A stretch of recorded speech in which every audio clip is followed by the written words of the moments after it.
day, and thank you for standing by. Welcome to the second quarter 2025 Kadant Earnings Conference Call. At this time, all participants are in a listen-only mode. After the speaker's presentation, there will be a question-and-answer session. To ask a question during the session, you will need to press star 11 on your telephone. You will then hear an automated message advising your hand is raised. To withdraw your question, please press star 11 again. Please be advised that today's conference is being recorded. I would now like to hand the conference over to your speaker today, Michael McKenney, Executive Vice President and Chief Financial Officer. Please go ahead. Thank you, Daniel. Good morning, everyone, and welcome to Kadant's second quarter 2025 earnings call. With me on the call today is Jeff Powell, our President and Chief Executive Officer. Before we begin, let me read our safe harbor statement. Various remarks that we may make today about Kadant's future plans and expectations, financial and operating results, and prospects are forward-looking statements for purposes of the safe harbor provisions under the Private Securities Litigation Reform Act of 1995. These forward-looking statements are subject to known and unknown risks and uncertainties that may cause our actual results to differ materially from these forward-looking statements as a result of various important factors, including those outlined at the beginning of our slide presentation and those discussed under the heading Risk Factors in our annual report on Form 10-K for the fiscal year ended December 28, 2024, and subsequent filings with the Securities and Exchange Commission. In addition, any forward-looking statements we make during this webcast represent our views and estimates only as of today. While we may elect to update forward-looking statements at some point in the future, we specifically disclaim any obligation to do so, even if our views or estimates change. During this webcast, we refer to some non-GAAP financial measures. These non-GAAP measures are not prepared in accordance with generally accepted accounting principles. A reconciliation of the non-GAAP financial measures to the most directly comparable GAAP measures is contained in our second quarter earnings press release and the slides presented on the webcast and discussed in the conference call, which are available in the investor section of our website at kadant.com. Finally, I want to note that when we refer to GAAP earnings per share, or EPS, and adjusted EPS on this call, we're referring to each of these measures as calculated on a diluted basis. With that, I'll turn the call over to Jeff Powell, who will give you an update on Kadant's business and future prospects. Following Jeff's remarks, I'll give an overview of our financial results for the quarter, and we will then have a Q&A session. Jeff? Thanks, Mike. Hello, everyone. Thank you for joining us this morning to review our second quarter results and discuss our business outlook for the second half of 2025. I'll begin by reviewing our operational highlights. I'm pleased to report that we had solid demand for aftermarket parts and a healthy increase in capital equipment orders during the second quarter. Overall market demand, particularly in North America, was near a historical high in the second quarter across all our operating segments, and our commercial teams did an excellent job at winning new business in a challenging environment. This performance, against a backdrop of continued trade policy uncertainty and global trade tension, is noteworthy, and I want to congratulate our management teams around the globe on their strong performance. Our operations continue to focus on meeting our customers' needs and implementing process improvements to increase productivity. As we will discuss this morning, our strong gross margin performance in the quarter is a result of these efforts. Turning next to slide 6, I'd like to review our Q2 financial performance. Bookings in the second quarter increased 7% to $269 million, led by strong capital performance and stable demand for aftermarket parts. The capital project bookings were particularly encouraging to see as the economic environment remains at a high level of uncertainty. Revenue decreased 7% compared to the record revenue achieved in the second quarter of 2024. This decline was largely the result of softer capital orders in the back half of 2024, which led to fewer capital shipments in the first half of this year. Based on our high level of project activity, we expect sequential improvements in the coming quarters. Adjusted EBITDA was $52 million, down 15% from the then record in the prior year period. Our adjusted EPS was $2.31, down 18% compared to the second quarter of 2024. We have a growing backlog and expect strong bookings in the second half of 2025. Capital project activity remains good, but I want to note that the timing of these orders is less certain. This uncertainty is amplified by evolving U.S. trade policies and the ever-changing tariff environment. I'll provide more details on that when I review our operating segments. I'll begin with our flow control segment. As you can see in slide 7, our flow control segment had solid bookings in the second quarter of 2025. We benefited from strong aftermarket demand while capital project activity was softer compared to the prior year period. Revenue in the second quarter increased 4% to $96 million, even as weaker manufacturing activity in Europe and China dampened our results. Our aftermarket revenue remained strong in the second quarter and made up 75% of total revenue.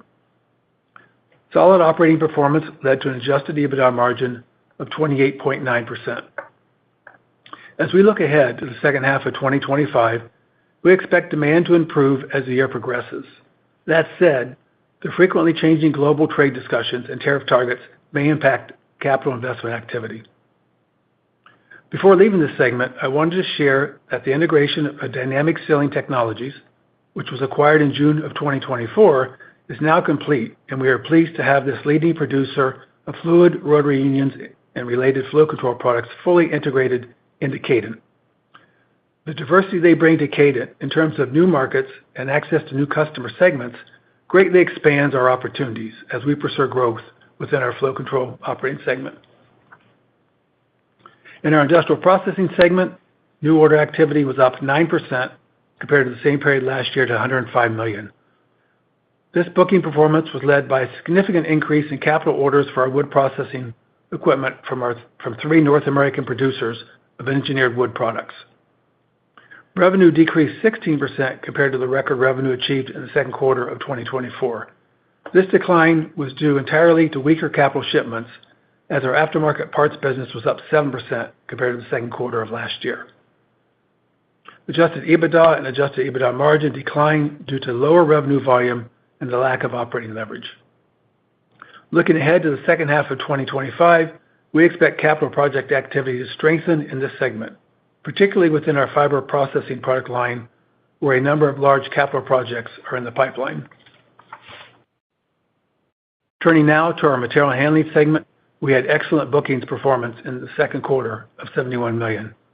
The 16% increase over the prior year period was led by our bulk material handling product line, and we had solid growth from our baler product line. As was the case with our other 2 operating segments, weaker capital shipments were primarily a contributor to a 6% decline in revenue in the second quarter. Business activity remained high with a number of larger capital projects under discussion, although the timing can be uncertain as to when these projects are executed. As I conclude my prepared remarks, I want to emphasize how pleased I am with our operations teams as they continue to execute their strategic initiatives to create and capture more value. Looking ahead to the second half of 2025, we believe industrial demand will strengthen relative to the first half of the year, especially once the global trade issues get worked out. Our backlog is improving, and we are well positioned to capitalize on new opportunities that may emerge as the year unfolds due to our ability to generate strong cash flows. And with that said, I'm pleased to announce that shortly after the close of the quarter, we acquired Babini, a small company in Italy that manufactures dewatering equipment for the food and paper industry. We were a licensee for their technology for our upcycling business, and we are excited to have them join the Kadant family. I'll now turn the call back over to Mike for review of our financial performance in Q2 and our guidance outlook for the remainder of the year. Mike? Thank you, Jeff. I'll start with some key financial metrics from our second quarter. Our second quarter revenue was $255.3 million, included record aftermarket parts revenue of $181.8 million. Gross margin was 45.9% in the second quarter of 2025, up 150 basis points compared to 44.4% in the second quarter of 2024. Despite the impact from incremental tariffs, our gross margin was close to 46% for the second quarter in a row. This increase is primarily associated with a higher overall percentage of aftermarket parts, which represented 71% in the second quarter of 2025 compared to 63% in the prior year. SG&A expenses as a percentage of revenue increased to 29% in the second quarter of 2025 compared to 25.5% in the prior year period. SG&A expenses increased $3.9 million or 6% to $73.9 million in the second quarter of 2025 compared to $70 million in the second quarter of 2024. The weakening of the U.S. dollar resulted in a $1.9 million increase in SG&A expenses, including a $1.2 million impact resulting from the change from foreign currency gains in the prior period to losses in the current period, and a $0.7 million unfavorable effect of foreign currency translation. In addition, we had incremental SG&A expense of $1.8 million related to our acquisitions. Our GAAP EPS decreased 17% to $2.22 in the second quarter, and our adjusted EPS decreased 18% to $2.31. The second quarter of 2025 adjusted EPS exceeded the high end of our guidance range by 31 cents due to higher revenue and better gross margin than forecast. The higher revenue in the second quarter was driven by our record aftermarket parts revenue. All of our segments had higher than expected gross margin due to the mix of aftermarket parts in the period. In addition to the revenue beat and gross margin performance, we had strong cash flow performance in the quarter, which I'll discuss in further detail on the next slide. Adjusted EBITDA decreased 15% to $52.4 million compared to $61.8 million in the second quarter of 2024 due to lower capital revenue at our industrial processing segment, which led to reduced EBITDA performance. As a percentage of revenue, adjusted EBITDA was 20.5% compared to 22.5% in the second quarter of 2024.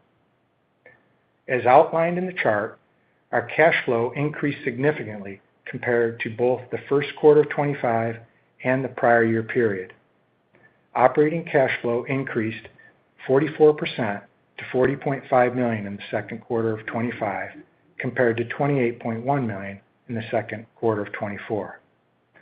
Free cash flow increased 58% to $36.5 million in the second quarter of 2025 compared to $23.1 million in the second quarter of 2024. This strong performance was driven in part by an increase in customer deposits associated with capital bookings in the quarter. Non-operating uses of cash in the second quarter of 2025 included $34 million of repayments on our debt, $4 million for capital expenditures, and $4 million for dividends on our common stock.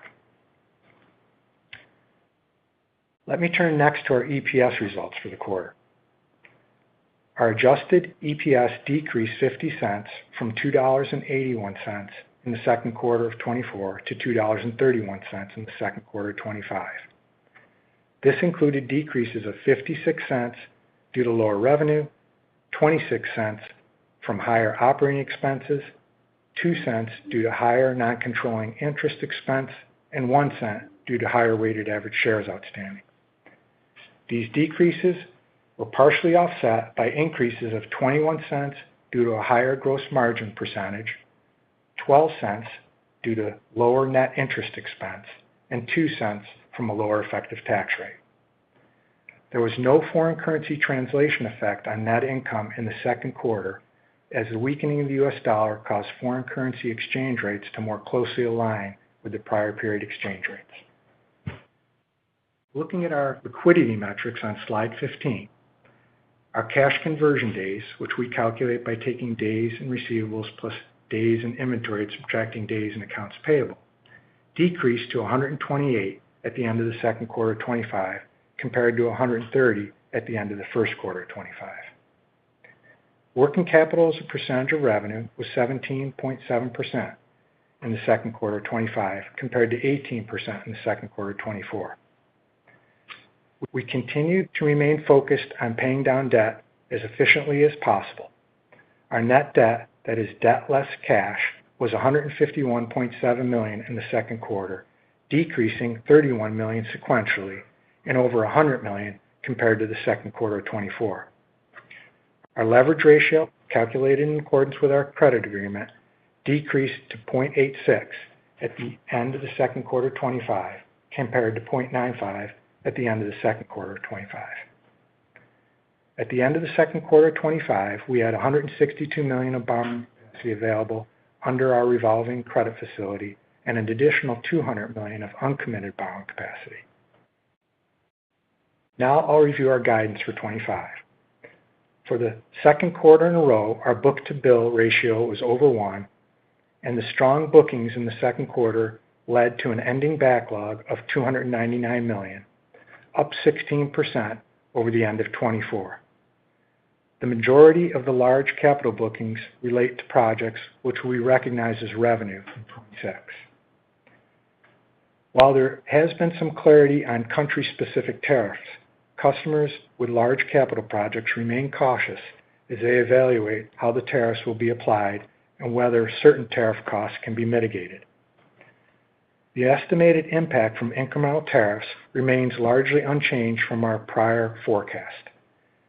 The most significant tariff impact to Kadant relates to tariffs on the imports of steel, which encouraged domestic suppliers to increase their prices, and on products sourced from our facilities in China. The Trump administration eliminated prior exemptions and applied a uniform 25% tariff on all U.S. steel imports in February and increased this tariff to 50% on June 4th. We believe we'll be able to mitigate a large portion of the impact of the steel price increase by working with our suppliers and cost sharing with our customers. There was a reduction to the recently announced China tariffs from 145% to 30%, effective in the middle of May. We will continue to pursue opportunities to reduce the impact of these costs by finding alternative suppliers through cost sharing and, in some cases, making investments to change our manufacturing capabilities and manufacturing components at different Kadant facilities. While there has been some clarification on certain tariffs, newly announced tariffs continue to create unease and resulting uncertainty in the market, which has impacted our customers' decision-making process for our capital equipment. We have a very healthy level of quote activity for our capital equipment, and we have seen little disruption to capital order activity related to maintenance and mission-critical equipment. However, if customers have flexibility with the timing for their equipment purchases, some are delaying placing the order until there is more certainty and stability in the markets they serve. This environment has made it extremely difficult for our operations to forecast the timing of capital orders, requiring significant judgment on order timing, revenue recognition, and future material costs. We'll continue to monitor these tariff changes and will provide further updates as the year progresses and there is more clarity with new trade policies. We are maintaining our full year 25 guidance. We continue to expect revenue of $1,020 million to $1,040 million in 25 and adjusted EPS of $9.05 to $9.25, which excludes 16 cents of acquisition-related costs. Looking at our quarterly revenue and EPS performance in 25, we expect that the second half of the year will be stronger than the first half. Our revenue guidance for the third quarter of 25 is $256 to $263 million, and our adjusted EPS guidance for the third quarter is $2.13 to $2.23, which excludes 1 cent of acquisition-related costs. We now anticipate gross margins for 25 will be 44.8 to 45.3%. As a percentage of revenue, we now anticipate SG&A will be approximately 27.8 to 28.3%. For 25, we now anticipate slightly lower net interest expense of approximately $11.5 to $12 million, and we continue to expect our recurring tax rate will be approximately 26 to 27%. That concludes my review of the financials, and I will now turn the call back over to the operator for our Q&A session. Daniel? As a reminder, to ask a question, please press star 11 on your telephone and wait for your name to be announced. To withdraw your question, please press star 11 again. Please stand by while we compile the Q&A roster. Our first question comes from Ross Sparenblek with William Blair. Your line is open. Hey, good morning, guys. Morning, Ross. Hey, just touching on the demand environment, forgive me, but I believe you said you guys are expecting sequential order improvement from here? Yes. Yep. So Now maybe that's just help parse out. Yeah. That's, we're really talking first half versus back half, but we are looking at both a strong third and fourth quarter. Okay. So we think, closer to $90 million of equipment orders in the second quarter. Is that kind of the new run rate? Because, we did have a benefit from the OSB of $18 million that was announced in May. And it feels like run rate was roughly flat just from a demand perspective. So when you talk to your customers, you get the sense that, maybe the tariff uncertainty is invading and just the natural maintenance needs are finally catching up. I would say that it's, as we talked earlier, industrial processing was the segment that we thought we'd have the strongest bookings growth in. And now we've seen some of that in wood processing, and we think that in the back half, it won't be at the second quarter level, but it'll still be good on the capital side. But really where we anticipate strong activity is in the fiber processing product line. There are a number of large projects actually throughout the world that we have our eyes on, and we hope that the customers will let those orders in the third and fourth quarter. Okay. And then just on parts and consumables, the recent strength there, do you believe that's been restocking? Is that still just the elevated age of the installed base, or is this kind of $180 million revenue sustainable on a quarterly basis going forward? Yeah, we think that it's really that, it's due to the age of the installed base, and that we're anticipating, although I'd say maybe a modest movement down because of the summer months here in the third quarter, but very modest, but kind of continuing as we've seen. Okay. So if capital equipment orders start to pick up and you guys deliver, what's the sensitivity we should expect to the parts and consumables down mid-single digits as the installed base, catches up? I mean, you're talking about when the equipment gets installed and what kind of impact that'll have. Now you're out to 26. Also, I would say that typically happens as the overall operating rates start to increase, as the economy improves. And so, we wouldn't expect to see any noticeable drop-off in the aftermarket because the overall operating rates will increase. As they get more confident, start to make the investments in the new equipment and bring that online, it's normally because the economic conditions have improved, and so we would expect operating rates to be up. That's very helpful. Thank you, guys. I'll jump back in queue.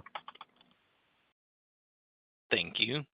Our next question comes from Gary Prestopino with Barrington. Your line is open. Good morning, Mike and Jeff. Just want to get some numbers here. Mike, do you have what the current assets and current liabilities were at quarter end? Sure. 1 second here. He's pulling out his trusty notebook here, so just give him a second.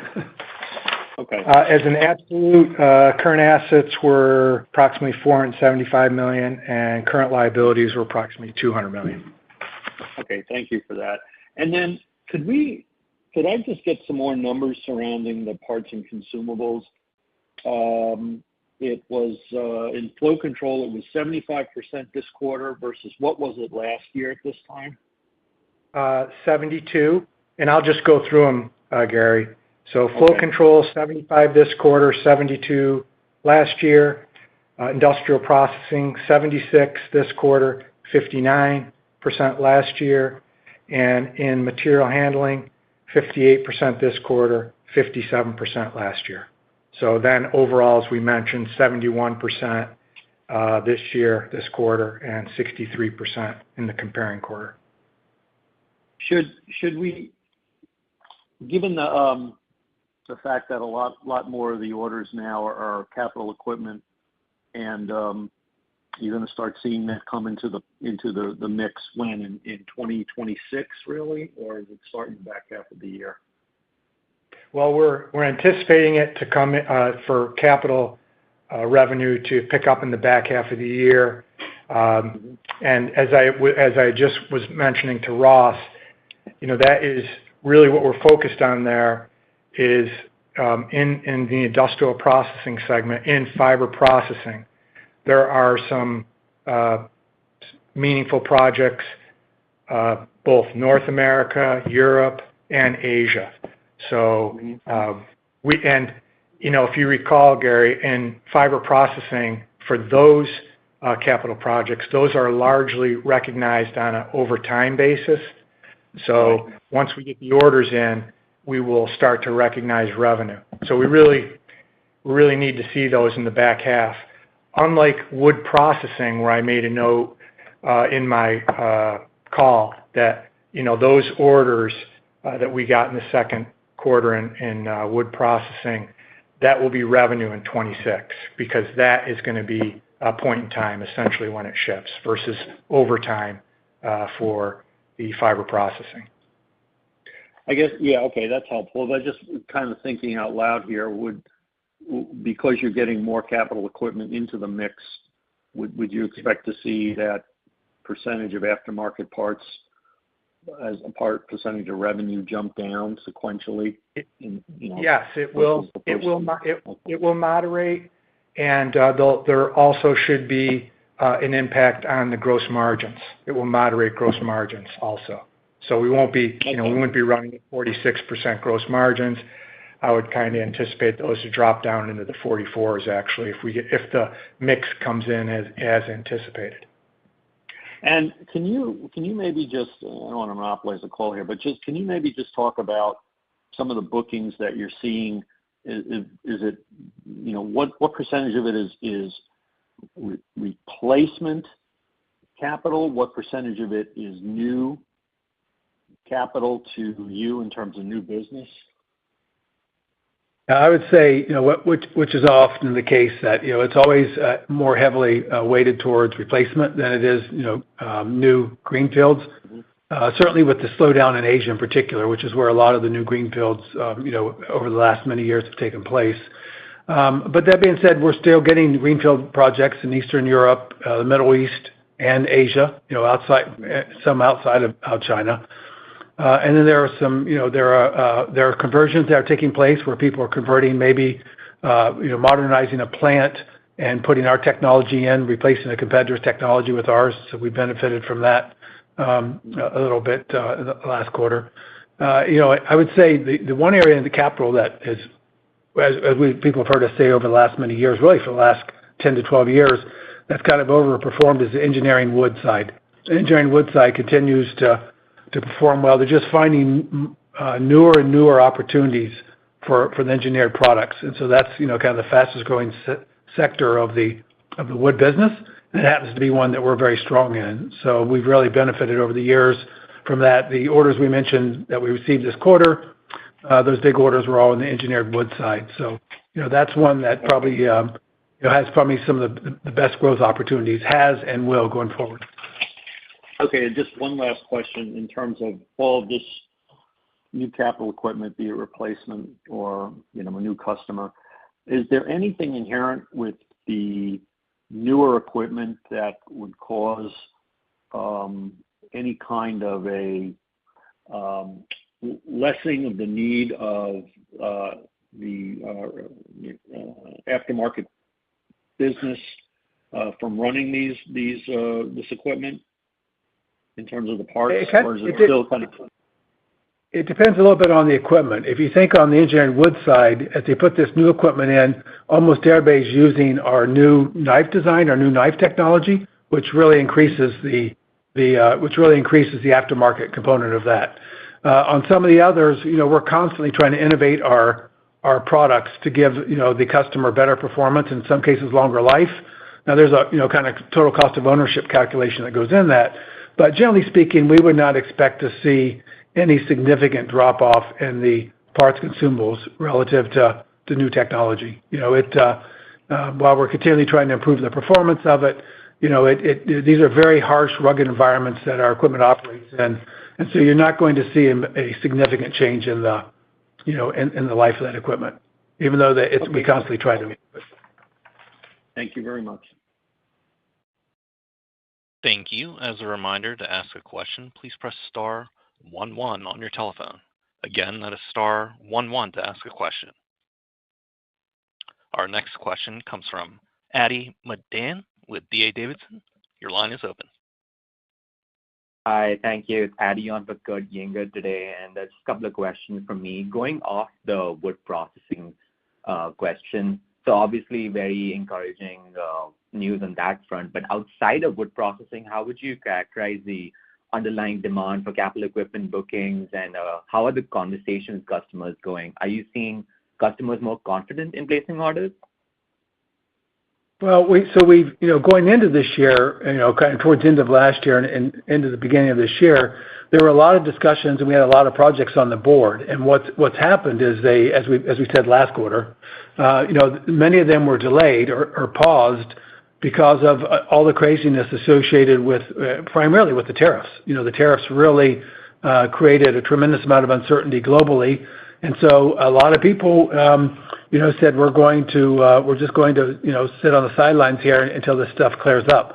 Now, as is always the case with these things, there's a winner and a loser. So we have some customers that will be winners associated with these tariffs, particularly our U.S. customers, that won't be subject to the same pricing pressures from foreign competition. So some of our markets, some of our customers will benefit from these, and others will be impacted by them.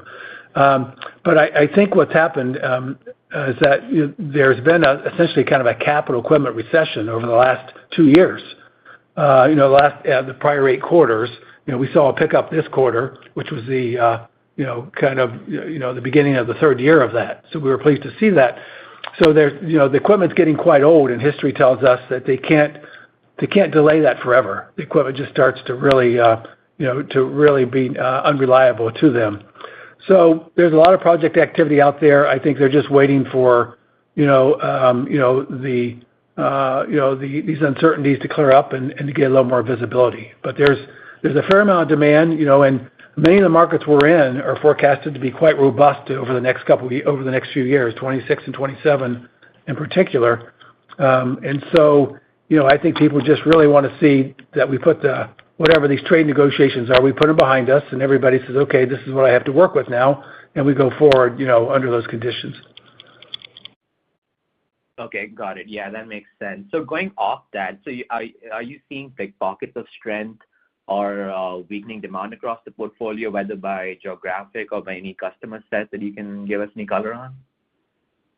Well, I'd say, as I mentioned a few minutes ago, we continue to see strength in certain parts of our wood group. In particular, the engineered wood group continues to perform well. And if you talk to the industry, executives out there, they are quite optimistic about the next many years what the engineered wood business is going to look like. They just continue to find more and more applications for it. Our slowest market is China. The other parts of Asia are doing a little better, but China, is quite slow right now. And there's a fair amount of I would say, economic, challenges that they're dealing with right now there. North America is the strongest. And then, of course, Europe is kind of sitting in between.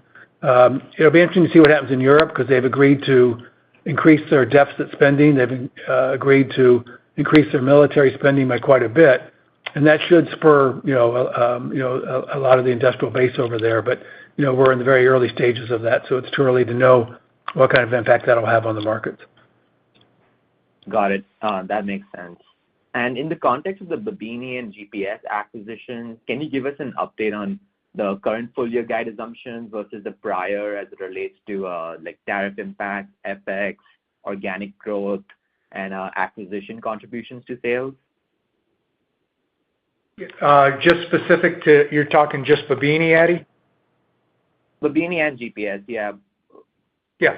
So, Babbini's revenue in 24 was about $19 million US. So it's small. It's a smaller transaction. In terms of we completed it actually early here in the third quarter. So I actually didn't bake it into the guidance. It'll have a small impact on the top line. And I would anticipate out of the gate here that it'll be dilutive. Will probably be dilutive a few cents in the third quarter, and maybe also in the fourth. Yeah, this acquisition was very strategic for us in that we've incorporated their technology into our upcycling business, which is processing the waste and rejects from industrial processes, in particular on the paper side. And so they have probably the world's best technology for dewatering. And so we've had great success. We licensed it a few years ago, and we've had great success with that technology.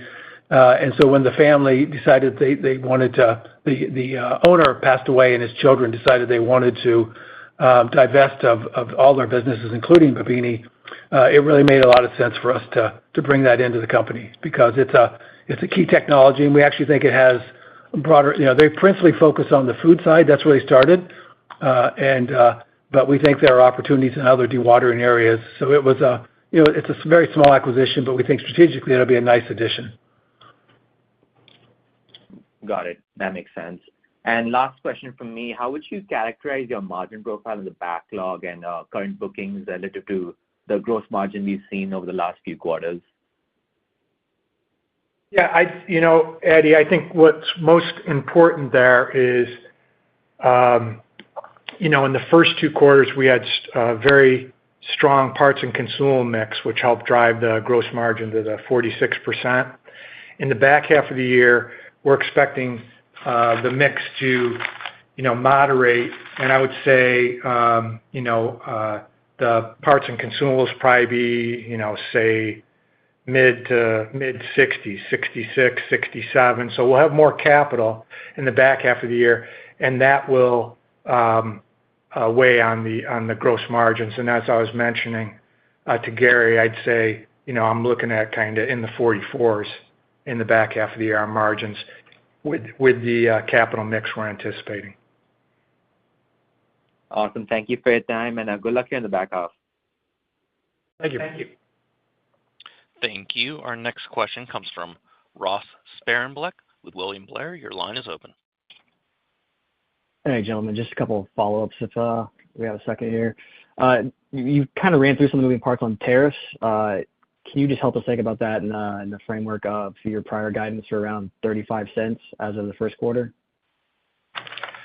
Yeah, it's, Ross, amazingly, frankly, from the standpoint of when we're doing that guidance, the guidance is essentially, it's the same. We're looking at kind of that $5 to $6 million, 32 to 39 cents. So we're really, I was quite amazed when we rolled it up that the folks did such a good job at pegging where it would land. Okay, and that's just aluminum offsetting lower China rates, presumably lower China rates? Yeah, I mean, the rates have come down a little bit in China, but you've got, obviously now you heard we're talking about 15% up for all of Europe. We had the steel tariffs double, and so we've had puts and takes here, but unfortunately, when you add it all up, it hasn't changed much. Okay, and then just SG&A. I mean, it looks like it's taken a little ahead of the informal guidance for 2025. I know we have M&A coming in there too. So can you maybe just give us a sense of where that should shake out? Is that closer to 28% of sales now? I think in the guidance range I gave, I said that we'll come in at 27.8 to 28.3. So yeah, 28% is probably a good marker there, Russ. Perfect. And then just any sense on the TNC mix of the acquisitions? Sorry, what was that? The parts and consumables mix. I mean, last year you guys had some pretty phenomenal deals that were highly accretive. It seems like that's been the focus. This one is really going to be more towards the capital side. Okay. Of course, now that we have it, we'll work hard to build that parts and consumables business. Absolutely. All right. Thanks, guys. Thank Thank you. Our next question comes from Walter Liptak with Seaport Research. Your line is open. Hi, thanks. Good morning, guys. I wanted to ask, you had a nice report for this quarter, and it was above your own guidance. And I think I know that was why that happened, but I wonder if you could talk about what went well this quarter that put you above guidance. Yeah, really the primary driver was the continued strength in the parts and consumable business, and it actually beat our forecasts. So the top line beat was driven by parts and consumables, and of course that drove a strong mix towards parts and consumables, which drove a strong gross margin performance. So that, at the end of the day, that was really what drove that EPS beat. Okay, and was it a market-related thing, or is this your people out there to go get more parts and sales market share? What do you attribute it to? Yeah, I mean, as you know, that's a key focus of ours. So we're every day our guys get up and their primary job is to go out and chase that aftermarket. So we're constantly trying to improve that. But I would say also that as we said last quarter, the aftermarket is really kind of overperforming the operating rates out there relative to where you would expect them to be, and we think that's the result of not making investments in equipment for the last 2+ years. It's just like you drive an old automobile. You drive it 2 years past its useful life, you got to put a lot more parts in it to keep it running. And so I think it's a combination of both. Our guys out there working hard, trying to capture every dollar they can find, and having some success in doing that. But also, it's just that there's more to chase out there because the equipment that's running is really getting old. And that's why we think there's going to be a capital buying cycle that has to. We had a good start this quarter, but we think there should be a pretty lengthened capital buying cycle. Whether it continues this year or drifts into next year, they're going to have to start making investments because they haven't for a few years now. Okay, got it. Okay, that makes sense. So when you're thinking about the third quarter and that parts mix coming down from where it was this quarter, I think that makes sense just because of the maybe more capital projects shipping. But did you factor in the third quarter like a deceleration in part sales? It's very modest, Walt, and it's really I'd attribute it to summer. People take vacation. They don't buy. It's very modest. Particularly in Europe. In Europe, they take those extended summer vacations, and so there's nobody there to place orders. Okay, good. Okay, I appreciate it. Thank you. Well, Thank you. As a reminder, to ask a question, please press star 11. Again, that is star 11 to ask a question. Our next question comes from Adi Madan with D.A. Davidson. Your line is open. Hey, just wanted to follow up on the contributions you're expecting from GPS acquisition as well for 2025, like you broke out for Babini. Any color on that? Yeah, so really, when we say Babini, that we're kind of talking about both of those. GPS is a small manufacturer of gearboxes that they primarily supply to Babini. They do sell to the outside world, but their principal customer is supplying to Babini. So when we talk about the combination of the two, we just call it Babini. Got it. Thank you for that. Thank you. I'm showing no further questions at this time. I would now like to turn it back to Jeff Powell for closing remarks. Thank you, Daniel. So before wrapping up the call today, I just wanted to leave you, as I always do, with a few takeaways. Despite the weaker economies in certain areas of the world and the global trade uncertainties, the second quarter was strong in terms of capital order activity and relatively stable with respect to our aftermarket demand. Solid execution by our operations teams led to excellent gross margin performance, and our commercial teams were very successful in winning key projects during the quarter. We have strong market position and expect strengthening demand as the second half of the year and project activity gains momentum. And with that, we want to thank you for joining us today, and we look forward to updating you next quarter. This concludes today's conference call. Thank you for participating. You may now disconnect.